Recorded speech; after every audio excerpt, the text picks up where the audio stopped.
저는 오늘 사사기 17장 1절에서 13절 말씀 중심으로 해서 사사기의 쓴맛을 아는가는 제목으로 하나님 말씀을 증거하겠습니다. 우리가 6월 한 달 동안 이 사사기 말씀을 읽었습니다. 몇 분이나 이 성경 읽기 계획표에 의해서 하나님의 말씀을 잘 읽었는지 모르겠어요. 그러나 순종하고 하나님 뜻 가운데 거하면 거기에 합당한 하나님의 은혜의 선물이 주어질 줄로 믿습니다. 성경이 66권이 우리에게 주어졌는데 골고루 성경을 읽어야 하나님의 뜻을 알 수가 있어요. 우리 어머니는 평생 창세기가 제일 재밌다고 그래가지고 창세기만 읽고 있어요. 그렇게 하면 안 돼. 예? 그렇잖아요. 이게 보는 눈이 넓어져야 되고 깊어져야 되고 깨달아야지. 하나님이 우리에게 성경을 한 권 준 게 아니잖아요. 그 전에 제가 전도사로 있을 때 그 담임 목사님은 히브리서를 가지고 또 그렇게 씨름을 하더라고. 평생 히브리서만 갖고 씨름해요. 또 다른 교회 섬길 때 그 목사님은 또 로마서만 가지고 또 씨름을 하더라고. 예. 물론 자기가 더 좋아하는 어떤 우리 음식도 편식하는 것처럼 좋아하는 것이 있을지 모르나 성경은 그렇게 하면 안 돼요. 하나님의 뜻을 잘라서 한 면만 보고 그것만 주장하다 보면 그것처럼 어리석은 것이 없어요. 하나님의 온전하신 뜻을 우리가 살피려면 성경을 좀 골고루 야 이거 내가 읽기가 재밌다, 읽기가 어렵다, 그게 기준이 아니란 말이에요. 나에게 주어진 것은 하나님께서 보라고 주시고 깨닫게 하라고 주신 것이니까 읽어야 된단 말이에요. 우리가 사사기 말씀을 이제 정리를 하면 사사기는 그 사사라고 하는 명칭은 이스라엘의 지도자를 얘기하잖아요. 그러니까 아직 왕이 세워지기 전에 뭐 사법이라든가 행정이라든가 군사라든가 이런 모든 면의 지도자를 사사라고 그런다. 그래서 그 사사에 대한 기록들이 이제 여호수아가 끝나고 나서 가나안 정복 전쟁이 끝나고 나서 이스라엘 백성들이 가나안 땅에 정착할 때에 그때 이제 이스라엘의 지도자들이 사사라고 우리가 얘기를 합니다. 근데 사사기를 읽으면 공통적으로 반복되는 게 뭐냐면 늘 하나님 앞에 범죄하고 그 다음에 하나님이 징계하고 그럼 하나님 앞에 나와서 회개하고 하나님 그걸 들으시고 또 구원해 주시고 구원받은 백성들은 또 하나님 앞에 범죄하고 이것이 반복돼요. 이게 바로 이 사사기의 역사입니다. 그래서 오늘 이제 이 사사기를 이제 최종적으로 한번 정리를 해보겠습니다. 최초의 사사가 누구냐? 사사기 1장을 한번 보세요. 사사기 1장 12절, 13절. 갈렙이 말하기를 기럇 세벨을 쳐서 그것을 취하는 자에게는 내 딸 악사를 아내로 주리라 하였더니 갈렙의 아우요 그나스의 아들인 온니엘이 그것을 취한 고로 갈렙이 그 딸 악사를 그에게 아내로 주었더라. 온니엘이라고 하는 사람이 등장하는데 갈렙의 조카면서 나중에 갈렙의 사위가 되는 사람입니다. 이 사람이 이스라엘의 최초의 사사가 되었다. 온니엘이라고 하는 사사입니다.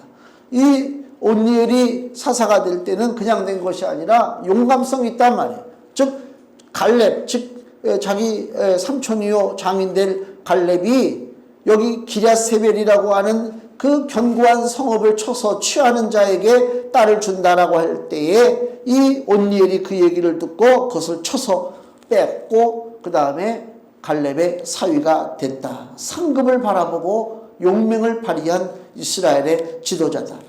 사사기 3장을 보면 10절이요. 이 배경이 뭐냐면 이스라엘이 죄를 짓고 그래서 하나님께서 사사로 불러주실 때 얘기인데 사사기 3장 10절 여호와의 신이 그에게 임하셨으므로 그가 누굽니까? 온니엘이죠. 그가 이스라엘 사사가 되어 나가서 싸울 때에 여호와께서 메소포타미아 왕 구산 리사다임을 그 손에 붙이심에 온니엘의 손이 구산 리사다임을 이기니라. 그 땅이 태평한 지 40년에 그나스의 아들 온니엘이 죽었더라. 이렇게 나오고 있습니다. 40년의 통치의 삶을 살았죠. 이스라엘의 사사가 되어서 40년을 다스렸다. 한 세대를 다스렸다 그 얘기입니다. 태평의 삶이었습니다. 문제는 뭐냐? 바로 사사기 3장 12절. 이스라엘 자손이 또 여호와의 목전에 악을 행하니라. 이스라엘 자손이 여호와의 목전에 악을 행함으로 여호와께서 모압 왕 에글론을 강성케 하사 그들을 대적하게 하심에 그랬습니다. 그러니까 40년의 태평의 세월이 지나고 나서 바로 이스라엘의 행동이 뭐냐? 하나님 앞에 범죄했다 그 얘기 아닙니까? 그것은 우리가 생각해 볼 때 40년을 하나님이 이스라엘 민족에게 태평을 줬어요. 축복하셨다 그 얘기입니다. 근데 40년 동안 이스라엘을 다스린 그 지도자 온니엘이 죽고 나니까 바로 무슨 일이 벌어졌어요? 이스라엘 자손들이 하나님 앞에 악을 행했다 그 얘기 아닙니까? 그 얘기는 40년의 태평 세월이 주어졌을 때에 이스라엘 백성들이 어떻게 사는 것이 축복을 받는 삶이요, 어떻게 사는 것이 형통한 삶이라고 하는 이 기본적인 사실조차도 배우지 못했다 그 얘기입니다. 그게 무슨 얘기냐면 40년을 하나님께서 이스라엘 백성에게 태평을 주었잖아요. 그러면 지혜로운 백성이라면 뭘 깨달아야 돼요? 하나님을 제대로 섬기고 살면 이렇게 내 삶 속에 태평한 삶이 이루어진다. 이걸 깨달아야 될 거 아닙니까? 그걸 모르니까 이스라엘의 지도자가 죽자마자 하나님을 대적했다 그 얘기요. 그 얘기는 자기들의 삶 속에 임하는 그 태평한 삶의 축복이 하나님으로부터 온다고 하는 사실을 망각하고 엉뚱한 것에 삶을 의지하고 엉뚱한 것에 복의 근원이 될 줄로 믿고 살아갔다 그 얘기죠. 그래서 하나님이 징계하신다 그 얘기입니다. 그러니까 내 삶 속에 태평이 왔을 때에 어떻게 해야 되느냐? 나에게 태평을 주는 존재가 누군지를 분명히 깨닫는 것이 중요하다 그 얘기입니다. 우리가 전쟁이 일어난 지 70년 됐어요. 70년 동안 그 수없는 많은 사건들이 벌어졌어요. 우리 옛날에 국민학교라고 그랬는데 국민학교 때 그 김신조 일당인가 그 무자공비가 청와대에 급습한다고 내려와가지고 그때 난리가 났지 않습니까? 그래가지고 뭐 사람도 많이 죽었잖아요. 그래가지고 그 당시에 정권에서 너무 놀래가지고 그때 만들어진 게 예비군이란 말이에요. 예비군. 근데 저는 거기에 대한 그 인상을 아주 너무 강력하게 받은 게 어느 날 국민학교 운동장에 가니까 동네 아저씨들 늘 보던 아저씨들이 그때는 총도 없어. 예비군들이 무슨 총이 있어. 나무로 만든 거 있잖아요. 나무로 만든 그 가짜 총 가지고 거기서 막 훈련을 하더라고. 그 어린 마음에 그걸 보는데 두려움이 생겨. 이거 전쟁 나려고 하는가? 사람들이 막 수군대고 막 생전 안 그랬는데 운동장에 동네 아저씨들이 다 모여가지고 총을 들고 나무 총을 들고 막 왔다 갔다 거리고 그러니까 야 이게 보통 심각한 것이 아니구나. 근데 전쟁은 안 벌어졌어요. 무려 70년 동안. 전쟁 끝나고 정확하게는 67년 동안 53년도에 전쟁 끝났으니까 67년 동안 전쟁은 안 벌어졌어요. 조그만 마찰이 있었고 전투가 있었지만 실질적으로는 이 대한민국 수도 서울에 폭탄 한 방 떨어지지 않았잖아요. 그러면 우리가 제대로 된 사람이라면 70년 67년의 이 삶 속에 우리에게 태평을 주신 분이 누군가 이걸 알아야 된단 말이에요. 그걸 모르면 안 돼요. 태평을 주신 분이 누구십니까? 하나님이 우리에게 태평 주신 거 아닙니까? 그 하나님을 경외하고 하나님 앞에서 예배하기를 힘써야 돼. 그것을 게을리하는 순간 이 땅의 평화가 영원하리라 생각됩니까? 천만의 말씀입니다. 사람들은 인위적인 평화를 원해요. 상대방하고 협상을 하고 악수를 하고 친하게 지내고 서로 연락을 하면 그 평화가 이루어질 거라 생각하고 있었지만 천만의 인류 역사에 사람끼리 약속을 해가지고 지켜진 평화가 없습니다. 공산주의가 됐든 뭐 전제주의, 독재주의가 됐든 간에 사람과의 약속은 지켜진 적이 없어요. 전쟁은 벌어지게 돼 있습니다. 그것을 막아줄 자가 누구냐? 그것을 깨닫는 것이 은혜인데 그것은 하나님 한 분밖에 없다. 이스라엘이 그 사실을 놓쳤기 때문에 이스라엘의 평화가 깨지는 거예요. 문제가 생기는 거 아닙니까? 하나님을 잘 알아야 하나님을 예배할 거 아닙니까? 그렇잖아요. 40년의 태평의 삶이 주어졌는데 40년 동안 성경 공부를 안 했어. 40년 동안 하나님에 대한 지식을 배우지를 못했어. 40년 동안 하나님 앞에 어떻게 예배드리는 것이 하나님이 기뻐하신다라고 하는 사실조차도 모르고 그냥 육신의 통역대로 40년을 살았다. 그러고 나니까 지도자가 죽자마자 하나님 버리고 엉뚱하게 우상 섬겼다가 또 망하는 거란 말입니다. 지금 우리들이 이 세대가 하나님을 얼마나 알고 있느냐 그 얘기요. 옛날에 그 손양원 목사님 그 여수 애양원에 한 2번인가 3번을 제가 갔다 왔는데 거기 보면은 그 목사님 그 설교 원고도 돼 있고 쓰시던 성경책도 이렇게 보관돼 있고 그래요. 그 양반들 그 설교집 이 내용을 보면요, 진짜 예수복음 하나님에 대한 귀한 말씀이 적혀져 있습니다. 제가 이제 생각하는 게 그때는 컴퓨터도 없지, 뭐 스마트폰으로 뭐 검색하는 것도 아니지. 그렇다고 해서 막 뒤에다가 막 서재에다가 모양 전 세계 유명한 작가들이 쓴 의리의리한 책들을 갖다 놓고 있는 것도 아니고 오직 성경 한 권만 갖고 계신 분이 어떻게 저렇게 귀한 진리의 말씀을 잘 알고 있을까? 근데 세월이 지금 70년이 흘렀는데 지금 우리 시대는요 자료가 너무 많아요.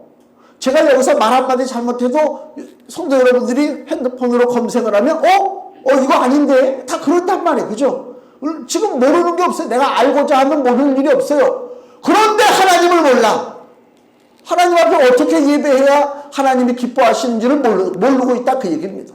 교회는 화려하고 멋있어집니다. 성도들도 너무너무 지식으로 많이 무장을 했습니다. 교회마다 많은 프로그램들이 있어서 제자훈련을 받습니다. 성경 공부 1단계, 2단계, 3단계 공부를 하고 있습니다. 근데 하나님을 어떻게 섬기는 것이 하나님을 기뻐하시는 것인지 그거하고는 상관없어요. 여전히 내 육신적인 삶이란 말이에요. 여전히.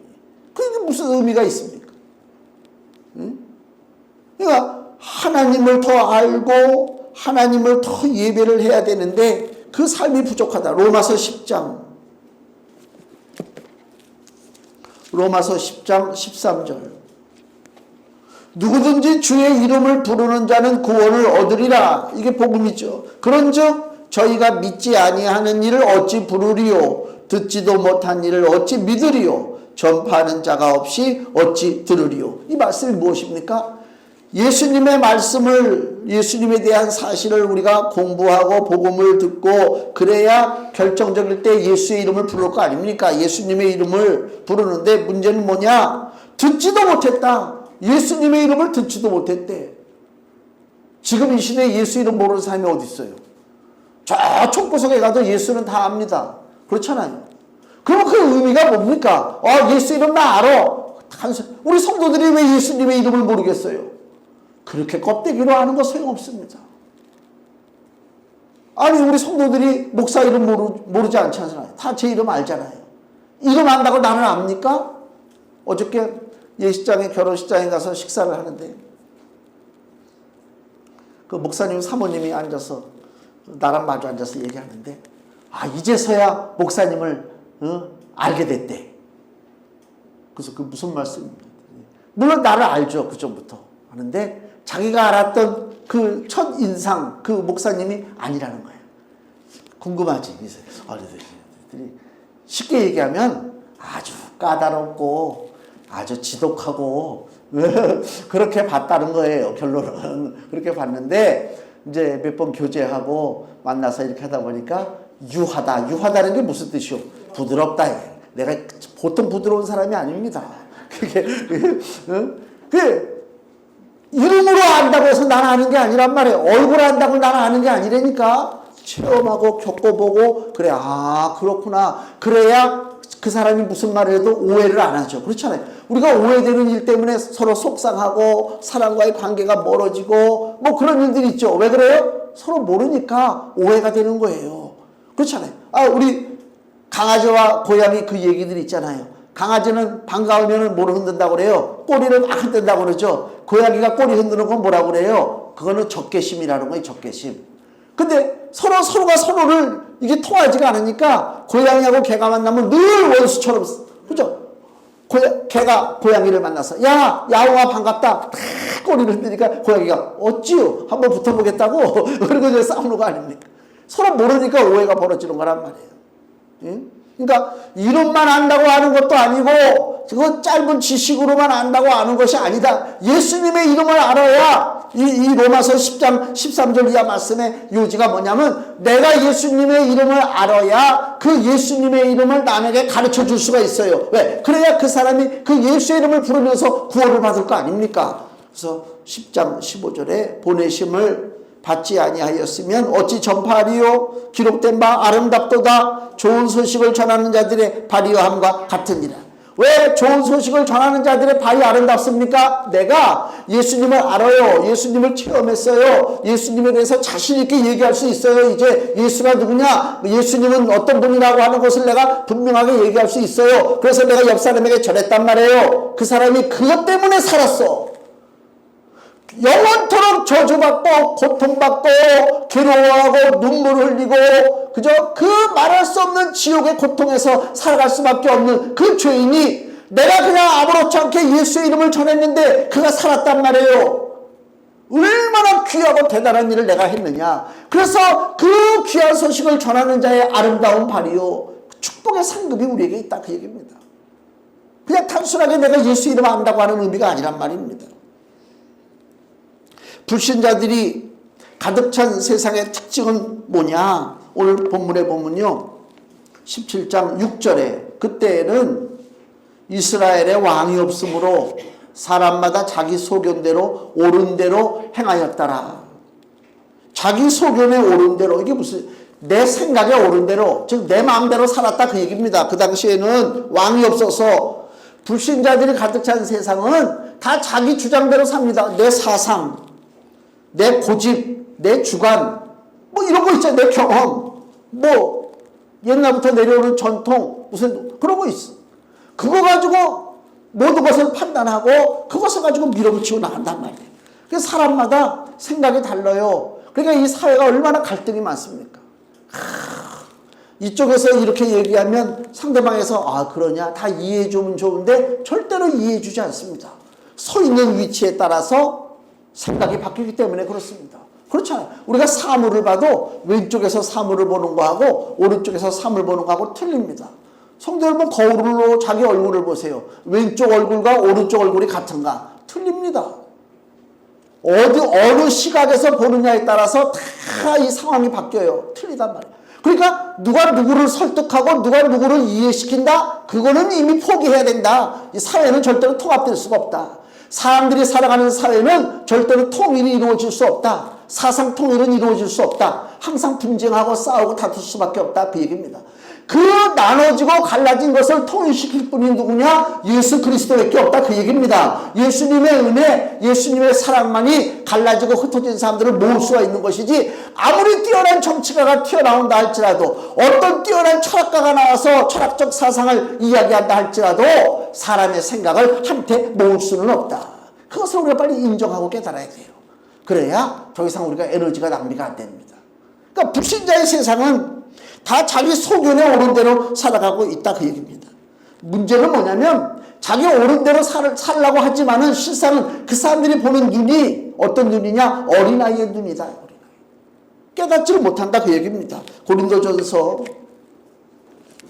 2장 14절 말씀을 보시면요. 고린도전서 2장 14절 육에 속한 사람은 하나님의 성령의 일을 받지 아니하나니 저희에게는 미련하게 보이며 또 깨닫지도 못하나니 이런 일은 영적으로라야 분변함이니라. 아멘. 깨닫지를 못해요. 아무리 내 소견에 옳다고 판단하고 나가고 있지만 절대로 깨닫지를 못한다.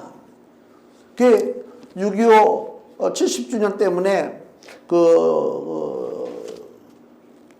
옛날에 전쟁터에 참여하고 살아남으신 분들에 대한 신문 기사들이 나오잖아요. 저 광주에 사시는 분인데 나이가 92세인가? 근데 이번에 이제 옛날에 훈장을 받기로 돼 있는데 그거를 모르고 지내다가 이제 훈장을 받는 거예요. 화랑 무공 훈장인지. 그래서 어떻게 훈장을 받았나 그 스토리를 보는데 6.25 때 중공군들이 점령한 고지를 특공대가 30명의 특공대를 뽑았대요. 그래서 중공군 쟤들을 포로를 잡아와라. 정보를 빼야 되니까. 그래서 30명이 자원했겠습니까? 예? 총알이 쏟아지는데 그러니까 이제 30명을 뽑았겠지. 너.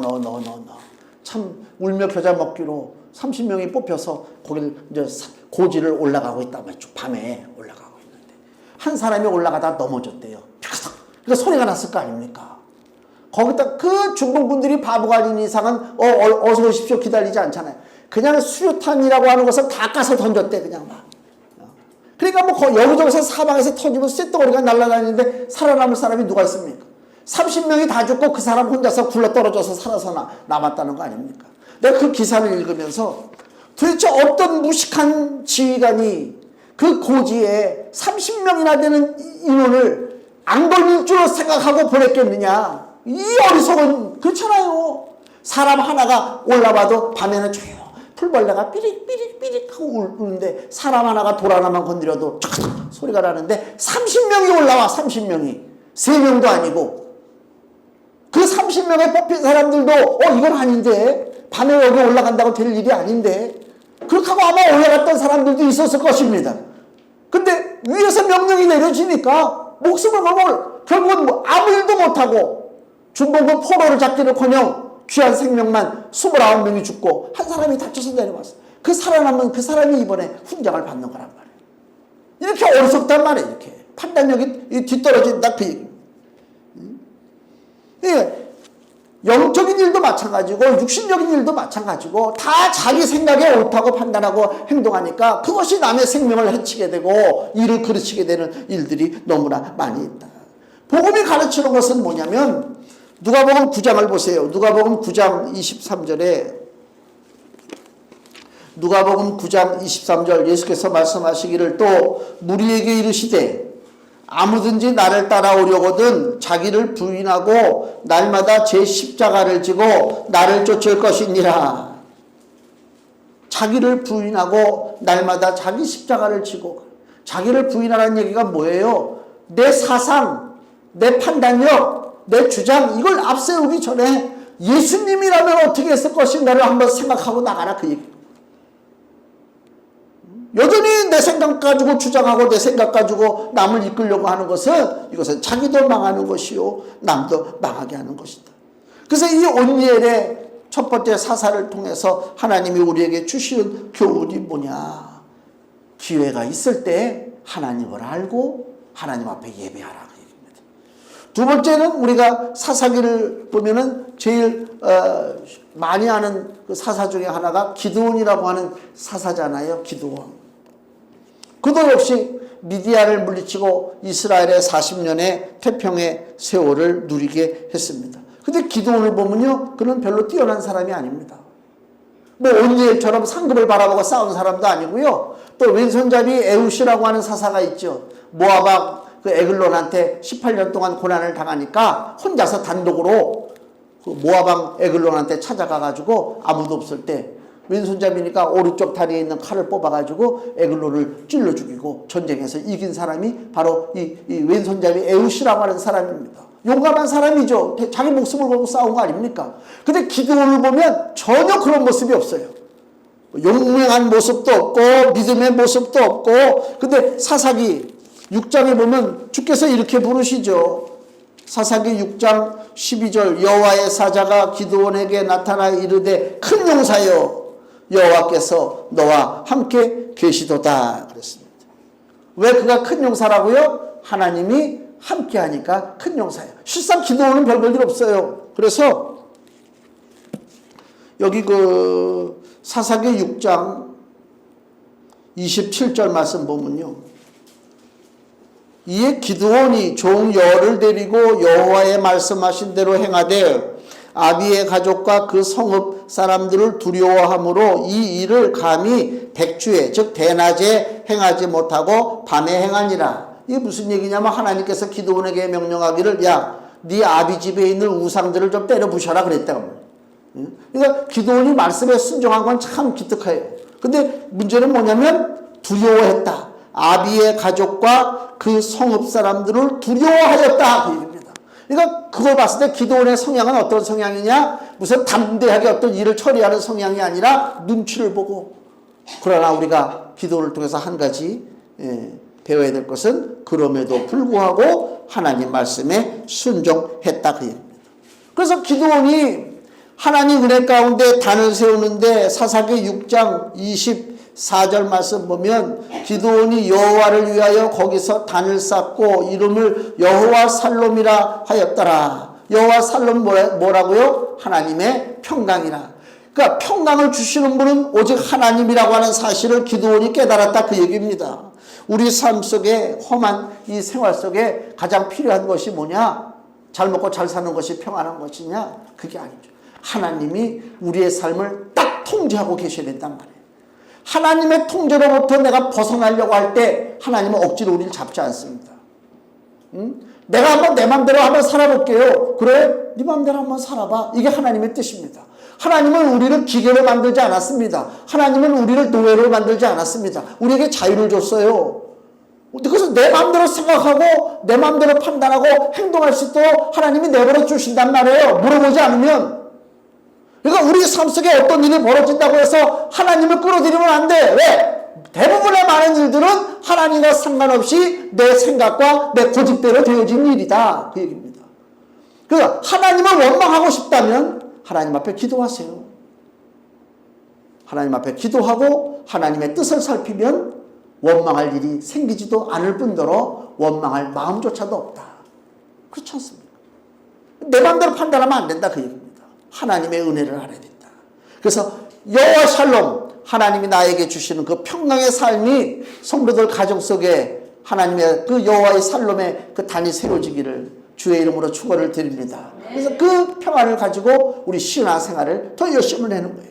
또 하나 삼손이라고 하는 그 사사기에 보면 가장 많은 부분을 차지하는 것이 이 삼손에 대한 이야기잖아요. 이 삼손은 그 능력이 특별하게 다른 사람에 비해서 하나님의 능력이 특별하게 임했어요. 그래서 보면 삼손이 길에서 어린 사자를 만나서 사자 입을 이렇게 찢어서 죽인 장면도 나오고 낙이 턱뼈로다가 블레셋 사람 1000명도 때려 죽였고 그 다음에 성에 갇혔을 때에 블레셋 사람들이 성 밖에서 매복하고 기다릴 때에 보라는 듯이 나와가지고 성 문짝을 뜯어가지고 그것을 어깨에 담하고 헬몬산으로 올라가는 그 삼손의 모습도 성경에 그려지고 있습니다. 대단하죠. 힘으로는 당할 자가 없어요.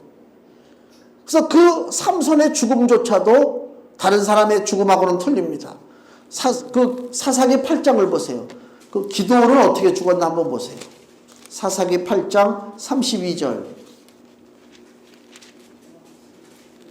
요아스의 아들 기드온이 나이 많아 죽음에 아비에셀 사람의 오브라에 있는 그의 아비 요아스의 묘실에 장사하였더라. 특별한 거 뭐 있어요? 아무것도 없죠. 그냥 나이 많아 죽었어요. 기드온도. 또 입다라고 하는 그 지도자가 있잖아요. 사사기 12장을 보세요. 사사기 12장 7절. 입다가 이스라엘 사사가 된 지 6년이라 길르앗 사람 입다가 죽음에 길르앗 한 성읍에 장사되었더라. 보통 다른 일반 그 이스라엘의 사사들은 죽음에 대한 기록들이 단순해요. 그냥 죽었다, 장사됐다 그 얘기입니다.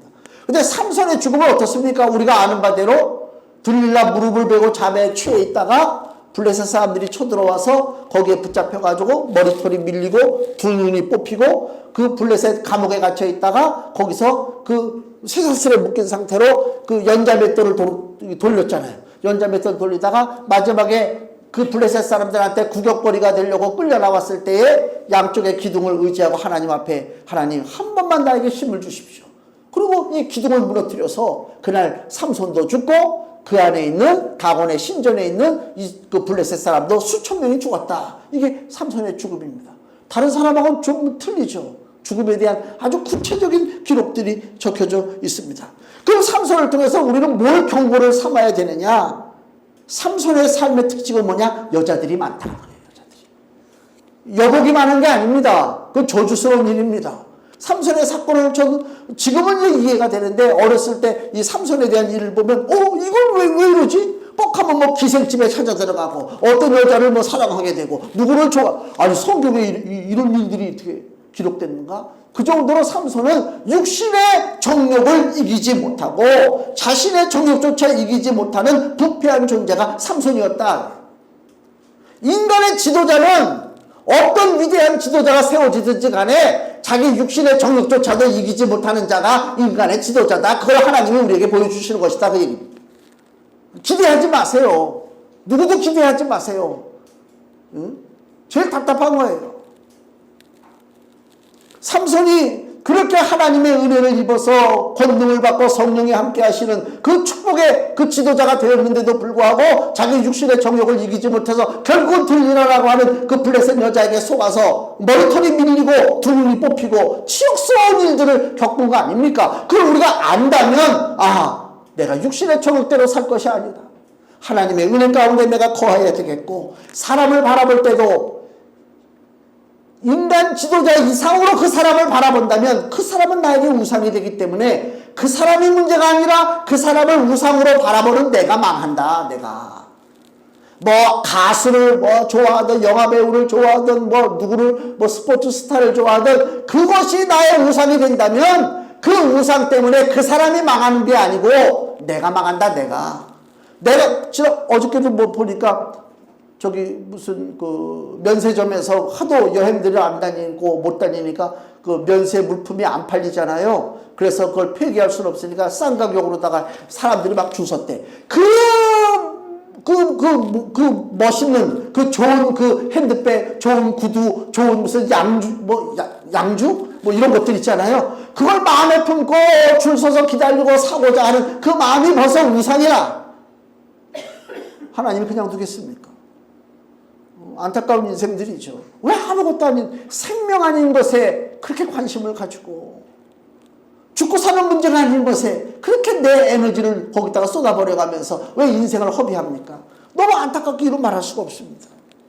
이스라엘의 완전한 구원을 가져다 줄 수 있는 것은 삼손이 아니다. 그 얘기입니다. 삼손은 그렇게 세상을 떠났습니다. 지혜로운 믿음의 사람이라면 이 사사들의 이야기를 쭉 보면서 우리에게 완전한 구원을 주실 분은 예수 그리스도라고 하는 사실을 더 깨달아야 그것이 참 믿음의 사람입니다. 그리고 이제 오늘 본문을 보면요, 참 어이가 없는 얘기예요. 이 얘기는 무슨 얘기냐면 미가라는 사람이 있었잖아요. 미가가 어머니 돈을 좀 훔쳤었나 봐요. 어머니 돈을 훔친 것을 그 어미가 알고 2절 말씀, 그 어미에게 이르되 어머니께서 은 1,100을 잃어버리셨으므로 저주하시고 내 귀에도 말씀하셨더니, 어머니가 은 1,100이 없어졌어요. 그걸 가지고 그 아들 미가라고 하는 아들한테 지금 욕을 하고 저주했다. 그 얘기입니다. 그러니까 보소서 그 은이 내게 있나이다. 이 저주가 무서우니까 그 아들이 훔쳐간 은을 그것을 어머니한테 도로 주는 거예요. 내가 그것을 취하였나이다. 어미가 가로되 내 아들이 여호와께 복받기를 원하노라. 하나님의 복이 너무 쉽게 등장을 해. 그렇잖아요. 그 돈 1,100 얻었다고. 자, 그건 좋아요. 그 다음에 이제 벌어지는 일들이 뭐냐. 3절에 미가가 은 1,100을 어미에게 도로 주매 어미가 가로되 내가 내 아들을 위하여 한 신상을 새기며 한 신상을 부어 만들 차로 내 손에서 이 은을 여호와께 거룩히 드리노라. 지금 이 미가의 어머니 얘기가 무슨 얘기냐면 내가 잃어버렸던 돈을 도로 찾았으니까 공짜로 생긴 것 같은 느낌이 드니까 이 돈 가지고 뭐 한다? 우상을 만들겠다. 내 아들을 위해서. 성도 여러분, 자식들 다 사랑하잖아요. 자식들 사랑하죠. 무슨 잘못을 저질러도 다 용납이 되죠. 여기 미가 어머니처럼. 하나님의 복을 아들에게 전하기 위해서 우상을 섬길 정도로 어리석은 어미가 있다. 깨달아야 돼요. 내가 하는 행동이 과연 내 자녀에게 하나님의 복을 전달할 것이냐, 하나님의 진노하심을 전달할 것이냐, 그 얘기입니다. 미가의 어머니는 어리석어서 하나님이 가장 싫어하는 일이 뭐예요? 우상 섬기는 일이란 말이에요. 출애굽기 20장 보면요, 출애굽기 20장에 십계명에 그런 말이 나오잖아요. 출애굽기 20장 4절, 너를 위하여 새긴 우상을 만들지 말고 또 위로 하늘에 있는 것이나 아래로 땅에 있는 것이나 땅 아래 물속에 있는 것에 아무 형상이든지 만들지 말며 그것들에게 절하지 말며 그것들을 섬기지 말라. 나 여호와 너희 하나님은 질투하는 하나님인즉 나를 미워하는 자의 죄를 갚되. 나를 미워하는 자가 누굽니까? 우상 섬기는 자가 하나님을 미워하는 자라 그 얘기입니다. 하나님이 절대로 용서하지 않는다 그 얘기입니다. 근데 미가의 어머니가 지금 자기 아들을 축복하겠다고 우상을 만들어요. 그것은 뭐냐? 자기도 망하는 것이고 아들도 망하게 하는 것이다. 얼마나 어리석습니까? 응? 하나님의 복을 찾아요. 그러면서도 하나님의 복을 찾는 데니까. 오늘날 하나님이 가장 미워하는 우상을 만들면서 하나님으로부터 복을 받으리라 생각하고 있다? 그게 얼마나 어리석습니까? 그러면 과연 우리 교회는 여기에서 자유로운가? 하나님이 과연 축복할 만한 일들을 하면서 하나님의 복을 구하고 있는가? 아니면 하나님이 가장 미워하는 짓거리를 하면서 하나님의 복을 구하고 있는가? 이 미가의 어머니처럼 우리가 한번 생각해 봐야 되지 않습니까? 응? 교회가 섬기는 우상은 도대체 무엇인가? 성도들이 섬기는 우상은 도대체 무엇인가? 성도들이 이런 어리석음에서 자유로운가? 내 인생의 복의 근원이 누구인가? 이걸 한번 우리가 진지하게 생각해 봐야 되지 않습니까? 오늘 본문의 12절 말씀 보니까요. 미가가 레위인을 거룩히 구별함에 소년이 그 레위 소년이죠. 미가의 제사장이 되어 그 집에 거한지라. 제사장을 자기 임의로 맘대로 세웠다 그 얘기입니다. 벌써 큰 죄죠. 이게 미가가 가로되 레위인이 내 제사장이 되었으니 무슨 제사장이 됐다고요? 하나님의 제사장이 된 것이 아니라 미가 자신의 제사장이 됐다 그 얘기입니다. 자기 어떤 육신의 안위와 복을 위해서 하나님의 믿음, 하나님의 종교를 이용하고 있다 그 얘기입니다. 그러면서 13절 끝에 뭐라고요? 이제 여호와께서 내게 복 주실 줄을 아노라. 하나님이 복 주십니까? 어림도 없는 얘기지. 그러니까 하나님 앞에 우리가 바로 서지 못하면 내가 지금 하는 행동이 하나님의 은혜와 축복을 받는 행동인지 하나님의 저주하심을 받는 행동인지 분별을 못하니까 이 미가처럼 된다. 그러니까 이 사사기 17장은 바로 이 시대의 어리석음을 우리에게 보여주고 있어요. 야, 사사기 시대에 이렇게 어리석었구나. 그 우상을 만들고 그걸 만들어서 하나님의 축복을 구한다? 그것은요, 이 시대만 그런 게 아니고 지금 우리가 살아가는 대한민국 이 시대도 마찬가지요. 교회와 성도들이 하나님 앞에 바로 섰는가? 믿음은요, 뭘 하려고 발버둥 치는 게 믿음이 아니에요. 이런 얘기 하면은 참, 이게 참 좀 곤란한 여러 가지 일들이 있는데 중요한 것은요, 신앙생활은요, 막 발버둥 치고 교회에서 그냥 막 극성을 떨고 그냥 막 열심히, 그게 신앙이 아니에요. 제가 누누이 얘기하잖아요. 한국교회 수많은 제자훈련이 있고 무슨 교육 프로그램이 있고 이번에 저 관악구에 있는 어느 교회는 뭐 찬양대도 그렇고 어디 MT 갔다 와가지고 또 이제 바이러스에 걸려가지고 난리가 아닙니다. 내가 얘기하잖아요. 왜 그걸 하려고 하냐? 왜? 구태여. 왜 소모임을 갖냐 말이야. 모여서 더 기도하고 더 그냥 성경 공부하고 그러면 하나님의 은혜가 충만히 임할 줄로 아는데 그게 아니고 그 이전에 우리 마음속에 하나님을 진정으로 기쁘시게 할 만한 것이 무엇인지를 깨닫는 그 마음의 지혜가 없다면 그 어리석은 인생들이 백날 모여서 성경 공부를 하고 밤새가면서 기도를 하고 금식을 한다 할지라도 하나님의 은혜는 거기하고 전혀 상관없다. 큰 교회 조직을 유지하기 위해서 프로그램을 짜고 뭐 많은 훈련을 하고 그건 인본주의. 그렇잖아요. 인본주의지. 하나님의 은혜를 예수님이 제자들을 3년 6개월 동안 끌고 다니면서 그들을 따로 데리고 나서 무슨 특별한 훈련을 하고 절대로 그거 아닙니다. 우리 교회는 지금 무엇이 잘못된 건지도 모르고 엉뚱한 제도에 묶여서 프로그램에 묶여서 살아가고 있다. 저도요 그전에 그랬어요. 저쪽에 교회 있을 때 그 집사님이 애들을 하고 자기가 교회를 우리 교회를 떠나겠대. 왜 떠나시는가 했더니 저 큰 교회 가야 배울 것이 많대. 그래서 내가 잡을 수가 없더라고. 왜? 나는 작은 교회인데 더 좋은 데 가겠다는데 그걸 어떻게 잡아? 예, 가서 좀 열심히 배우시고 신앙생활 잘하세요. 그리고 그냥 떠나갔어요. 우리 착각들을 하고 있어요. 뭔가 조직이 잘 이루어지고 프로그램이 되면 가서 잘 배울 줄 알아요. 천만의 말씀. 믿음은 심령에 관한 문제입니다. 이 심령에 관한 문제는 이게 프로그램으로 되는 게 아니에요. 하나님을 내가 1대1로 만나지 않으면 아무 소용없어요. 아무 기도원의 산고상에 가가지고 나무 뿌리를 뽑아가면서 기도해 보세요. 거기 역사가 일어나는가? 착각하지 말라. 착각하지 말라. 하나님 말씀을 읽고 깨닫고 기도하고 진실된 마음, 지난주에 그랬잖아요. 응? 선한 양심, 선한 마음, 청결한 마음, 그거예요. 그거 거짓됨이 없는 그 마음이란 말입니다. 자, 말씀의 결론을 내립니다. 결국은 이 사사기는요, 불행한 사건으로 끝납니다. 우리에게 쓴맛을 준다는 것입니다.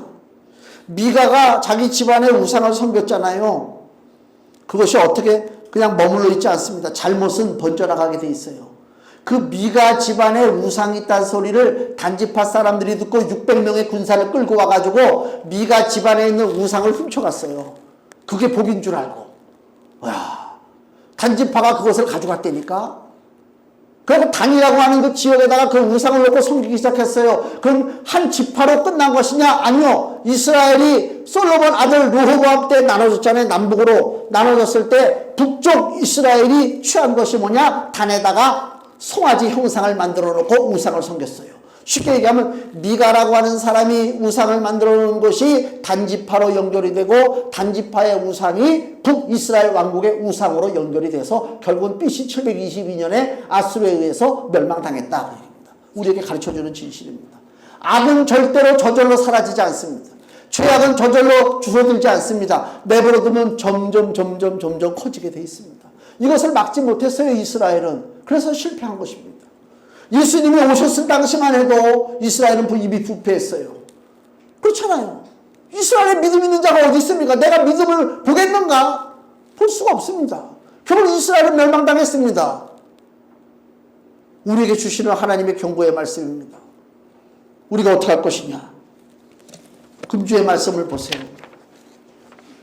히브리서 4장 16절 같이 읽겠습니다. 그러므로 우리가 긍휼하심을 받고 때를 따라 돕는 은혜를 얻기 위하여 은혜의 보좌 앞에 담대히 나아갈 것이니라. 아멘. 우리 삶 속에 보좌를 세워야 됩니다. 예수 그리스도의 보좌입니다. 주님의 은혜를 따라서 그 보좌 앞에 나가서 주님 앞에 맡기고 주님을 섬기는 그 신앙의 훈련이 반복되지 않는다면 우리 삶은 어느 순간인가 우상의 제단이 우리 앞에 차려져 있고 우리도 모르게 육신의 정욕, 안목의 정욕, 이생의 자랑에 잡혀가지고 결국은 나도 망할 것이 아니라 내 자식 때까지도 망하는 그런 비참한 역사가 벌어진다. 그것을 우리가 철저히 명심하고 내가 믿음 생활 잘하면 나만 사는 것이 아니라 우리 집안이 산다라고 하는 그 굳은 그 믿음을 가지고 신앙생활에 이 어려운 시기에 더욱더 열심으로 매진하시기를 예수님의 이름으로 축원을 드립니다. 기도하겠습니다.